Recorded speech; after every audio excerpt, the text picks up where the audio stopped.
If simply getting from one thing to the next can send your whole house into chaos, this video is for you.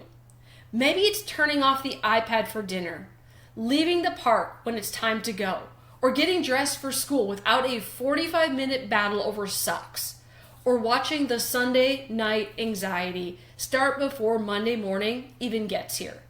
For some kids, transitions are a little challenging.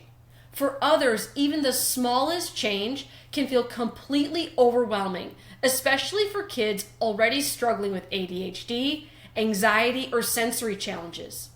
As a parent, that can leave you wondering what else you're supposed to try. You've given warnings, you've used visual timers, you've offered rewards, you've practiced deep breathing, and tried to stay as calm and consistent as possible. Sometimes those things help, but sometimes it feels like the second a transition hits, everything that you've practiced goes right out the window. There's a reason for that.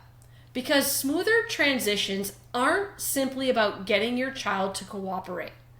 They have a lot to do with how well their developing brain and their nervous system can shift gears.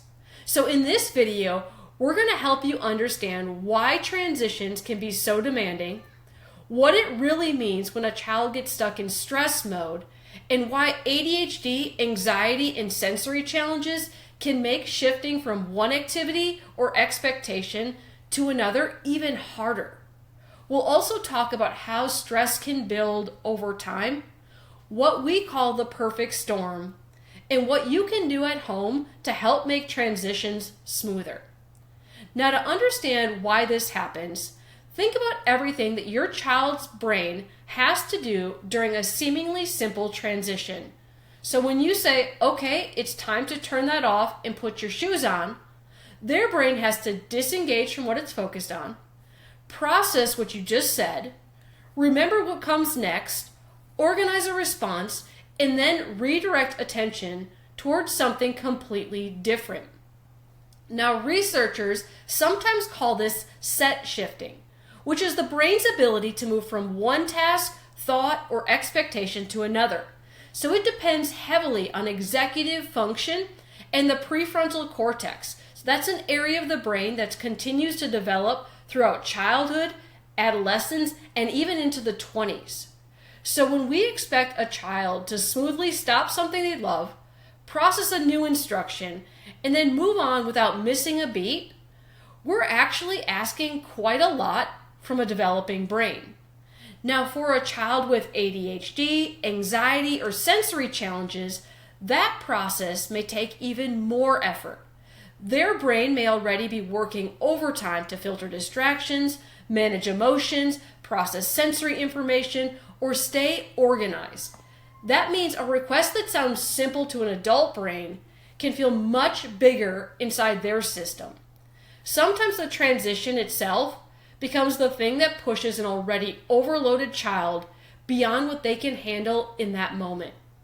This is where the nervous system becomes such an important part of the conversation. So we like to explain the autonomic nervous system using the analogy of a car with a gas pedal and a brake pedal. So the sympathetic side, this acts like the gas pedal.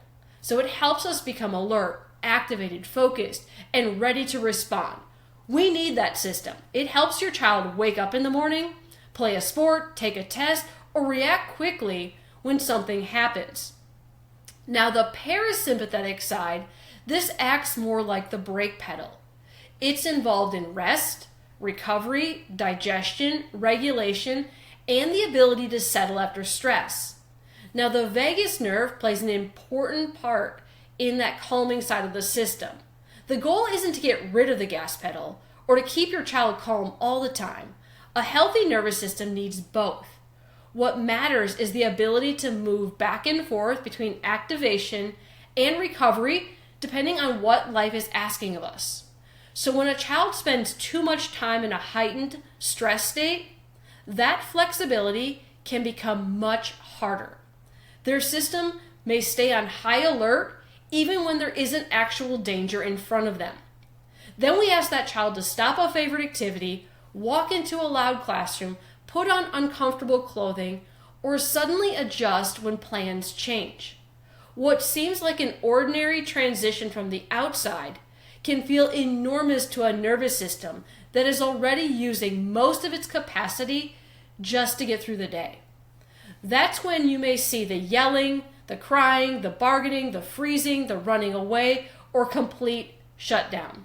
The behavior is what everyone notices, but sometimes what we're really seeing is a nervous system struggling to adapt quickly enough to the demands being placed on it.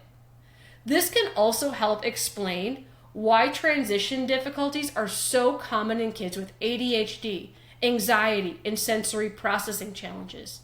These diagnoses are not all the same, but many of these kids share difficulties with regulation, flexibility, attention, and adapting to stress. A child with ADHD may become deeply locked into a preferred activity. A child with anxiety may already be worrying about what is coming next before the transition has even happened. A child with sensory challenges may be spending enormous amounts of energy processing sounds, lights, clothing, and movement. Then on top of all of that, we ask them to shift gears. That's why you can have a child who understands the rule and knows the routine, but still falls apart when it's time to do it. It's also why behavior strategies can sometimes only take us so far. Rewards, consequences, visual schedules, and timers can absolutely be helpful, but those tools work best when the nervous system has enough capacity to access them. When a child is already overwhelmed, reasoning, flexibility, and self-control become much more difficult. Another piece we look at is the total amount of stress a child's developing nervous system has to adapt over time. We often refer to this as the perfect storm. The idea isn't that one single event causes everything. It's the stressors can stack up during pregnancy, birth, infancy, and childhood, and influence how that individual child's nervous system responds to the world around them. Pregnancy and birth can both place demands on a developing nervous system. And after birth, life continues adding input through illness, medications, falls, disrupted sleep, sensory overload, busy schedules, school pressure, screens, and everyday emotional stress. Most children are incredibly resilient, so one difficult experience does not automatically mean there will be a problem. What matters is the cumulative load and how effectively that child's nervous system is adapting to everything being asked of it. When that system starts spending more and more time in a heightened stress state, regulation and adaptability can become more difficult. So in our office, we also evaluate for patterns of neurological and nervous system stress, sometimes referred to in chiropractic as subluxation, because we want to understand how effectively the brain and the body are communicating and responding to stress. So what you can actually do at home. One of the simplest things is to give your child time to prepare. So instead of suddenly announcing that it's time to leave the park, give them a preview and a few reminders so their brain has time to begin making that shift. Predictable routines can also take a tremendous amount of pressure off the brain because your child has fewer surprises and fewer decisions to process. Movement can help as well. Sometimes a child has so much activation in their system that's telling them to sit still and calm down creates even more frustration. A quick walk, stretching, jumping, or another simple movement break can give that energy somewhere to go before the next transition. Sleep is another big piece. A tired brain has less capacity for flexibility, emotional regulation, and frustration tolerance. And finally, pay attention to your own regulation. You don't have to be perfectly calm, but slowing your voice, simplifying your words, and becoming a steady presence can help keep the moment from escalating further. But sometimes parents are already doing all of these things and transitions are still really hard. That is important information. It doesn't automatically mean you need a stricter routine, a better reward system, or another parenting technique.